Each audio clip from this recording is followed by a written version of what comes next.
Why do we care so much how people perceive us? Death. Like, why is it so important? Why is everyone trying to sell something to someone else? Why is that more important than anything else? Why does everything have to be like filtered in a simulacrum, an airbrush reality that's hyper real? In other words, it's not real at all, but the brain believes it's real because that's all it's experiencing so much that it's just like got a completely disconnected perception of reality. In this video, I want to talk about the fact that it's heresy to dream in the world of physics, and contrary to what other people say, I see that crystal clear. I see that you are not allowed to dream, and I see that there's a massive failure to recognize where ideas truly come from, and they don't come from reality, they come from somewhere else. And only a few people were ever assigned to any planetary system to have these new ideas. Everyone else is to follow them. And that's obviously the way it is, because if everyone had these ideas streaming into their head, everyone would be doing it. As in, true ideas that don't exist here come from somewhere else. And they may not come from observing nature, they might just come to you in a flash. In your dreams. Underestimating the immense power of intuition. If people have new ideas, then they're coming from somewhere. But sometimes they're just not from reality. Why is this? And why is it heresy to dream? Like, why is it such a sin, a cardinal sin to the physics community to have these dreams and new ideas? Why don't physicists listen to people with ideas, even if they're not properly, formally trained in physics? Why is there so much judgment? Why is like clambering over each and every member of the community more important than actually making true progress? And why is like, there are so many like whys in my mind, because I've experienced the forefront of this rejection. I've had physicists that I've spoken to that will not listen to you if they understand that you're not qualified in physics, even though you may understand the nature of physics in certain areas better than them. Where did they learn physics? They learned it through an institution. They learned it from books. Where do you think I learned it from? Are they passionate about it, or are they doing it just to get a qualification? I would argue that true progress is stunted by this collective religion of physics, where people and physicists are obsessed with the idea that they know how things work when they don't. They know how to record variables and recreate them with such precision. That's what physics is. It's the ability to map out these forces and then predict them using mathematics in order to manipulate them by making machines, whether it's on an electronic circuit board to a physical property to a constant in the universe. That's all it is. Why did they make the mistake in thinking that they understand how any of this works, other than being able to see it as a calculator? Why are leading theories that dominate, that aren't proven, still prevalent? I'd argue that there are many people out there that can dream, that just don't understand physics. I think you've got a potent combination if somebody can dream and see things that haven't yet come to pass, and then learn physics in order to pull off these feats. I would argue that I'm one of these people.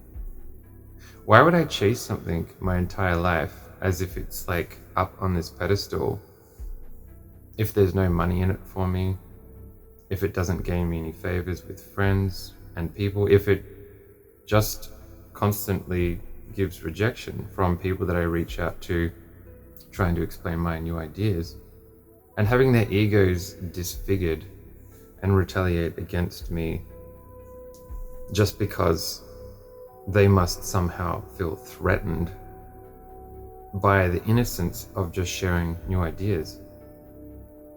Why is it just heresy to dream? Why, if I point out things in physics that physicists haven't seen, do they become so reactive? A really good example for me is my strengths are intuition and understanding physics and mathematics, to marry that intuition in order to output a correct, essentially to map it out so I can create a device based on my theories, which I'm not saying my theories are true, they're just ideas. That's the other thing, the disclaimer. Why can't we just have ideas to actually play with to see if they work? In innocence. Why is there such judgment for ideas even existing in the first place, as if it's heresy to even do the experiments to play with these ideas? All of these barriers come up, and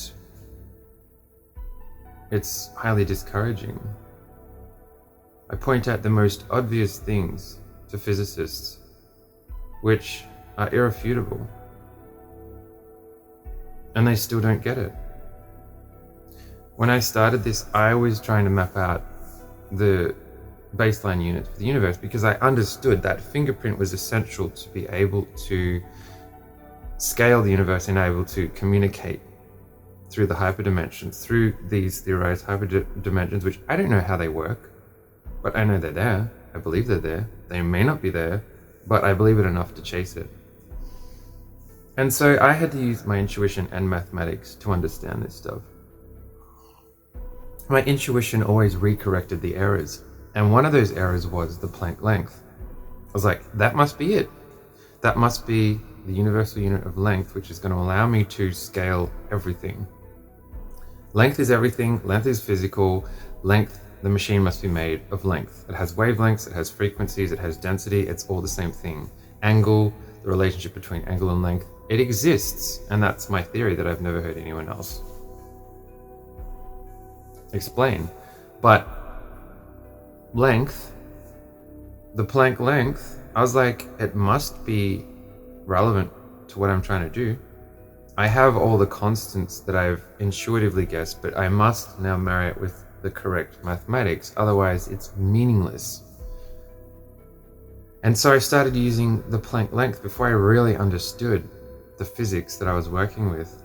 I used that equation to generate the Planck length, and it didn't work.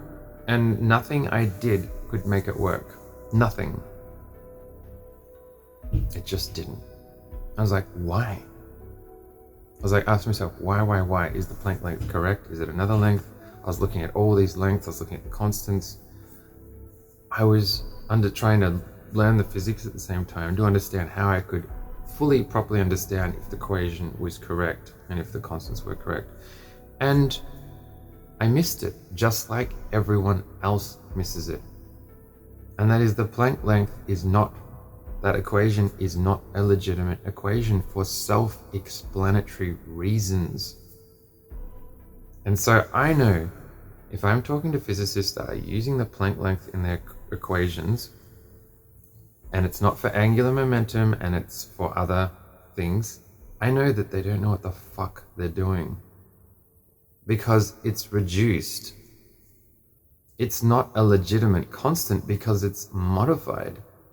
And how can you deny this?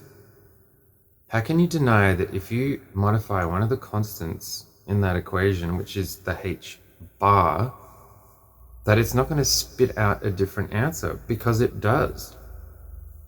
It spits out a different answer, so therefore you're no longer dealing with a universal unit.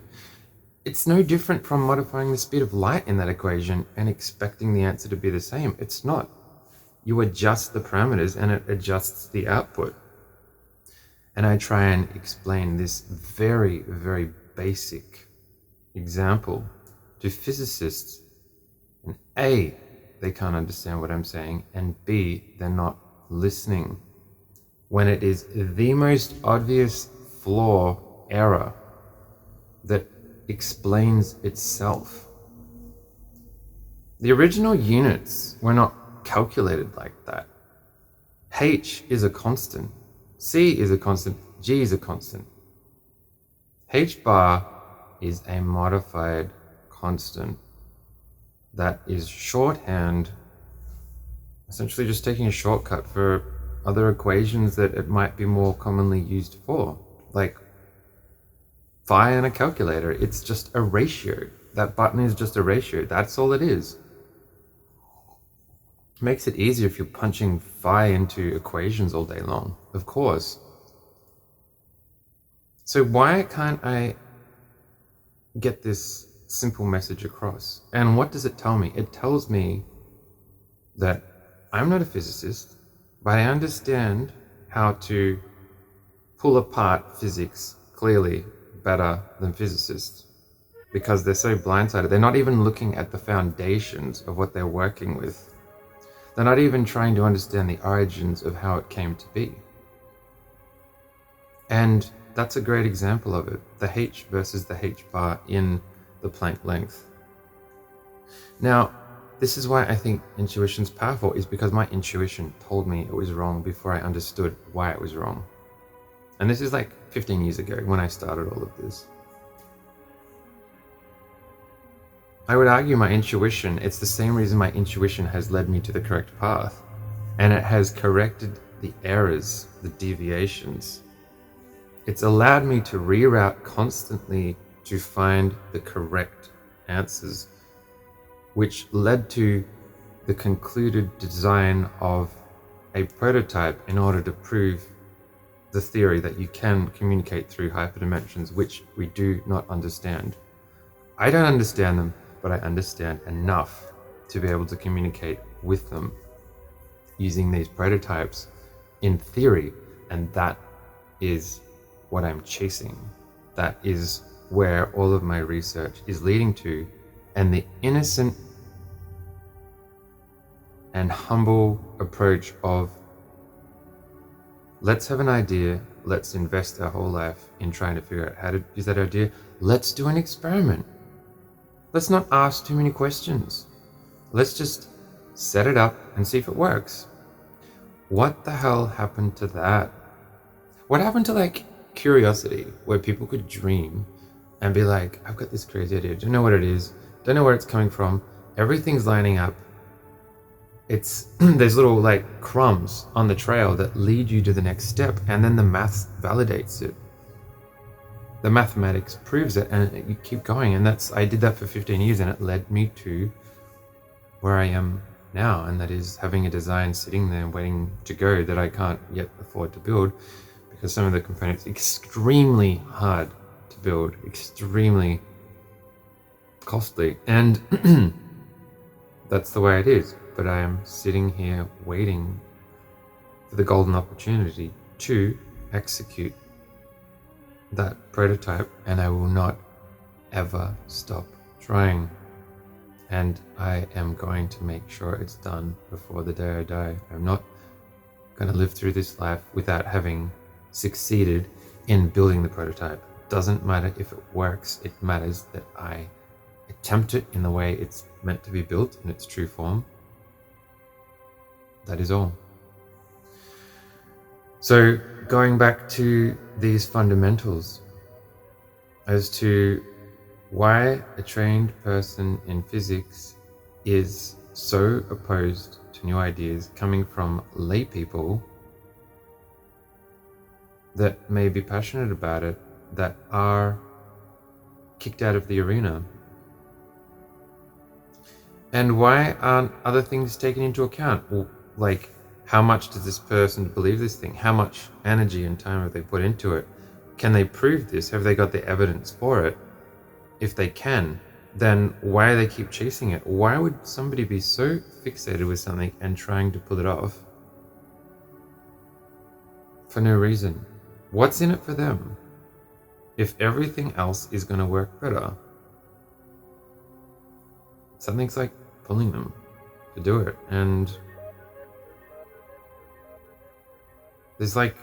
there must be some merit in that. Why is it this thing where you have to be a part of a club, you have to have these theories, you have to prove them based on stuff that's not actually fully proven, based on other theories which have been long forgotten, haven't fully been proven. And it's this whole like chronological progression based off of areas and variables that aren't fully understood. I would argue that we just need to have more fun, like back in the day, where people did have these ideas and they just did them, and they would either work or they wouldn't. I don't understand why, and I'm going back to the reaction once again.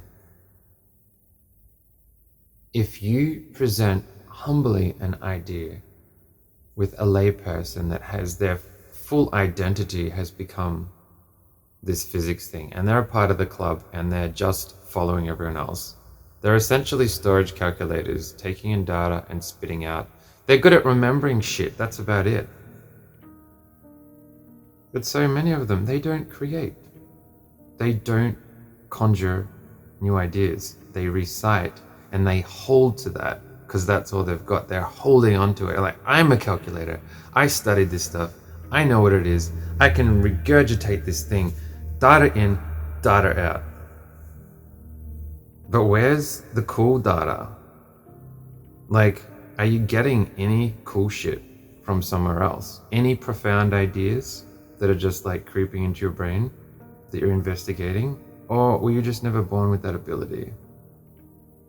And it's okay to admit that, but some people on this planet, whether it's scientists or artists or screenwriters, any kind of art medium, they have something. They have something that is magical, and they will generally be burnt at the stake by the masses. Yet, if they're successful, everyone wants in. And they forget that they condemned these people in the first place. It's a cruel, pathetic joke, but that's the destiny of somebody that has new ideas. They'll either succeed epically in some respects, or not at all. Or just like get by. And like, you can just watch this. So many examples of living people that have been in this position and dead. You can see so clearly that it's only just a few people that walk the earth that bring forth the new ideas that everyone else benefits from. They're the crazy people. They're crazy until they're successful, and then when they are, people forget that they condemned them as crazy. And very few would succeed anyway. Ideas have come before and not been successful, and will come far into the future. So why are we so religious about everything? Why are we so dumb as to not understand? We really don't know how things work. We don't. We're not smart enough. There are trillions of variables we can't measure. We can only measure the big blocky shit that's like moving around. Like, I can calculate that. Look, I'm smart. I can do all this stuff and calculate it with absolute precision. But you can only focus on that one thing. All the other variables are blind to you. You can't see them. The background variables that are still part of the equation that you cannot see. And to get a full grasp on this, not even understanding how it works, but to understand how to predict and simulate and calculate it, would be thousands, millions of experiments and discoveries to understand what else is affecting these variables. My argument is that maybe there's a cooler way to do some things, and that is to use our intuition and dreams, admit that we don't fully understand how things work, figure out how to transcode that data into the correct mathematics to create a crazy thing and just build it and have a play and see what happens.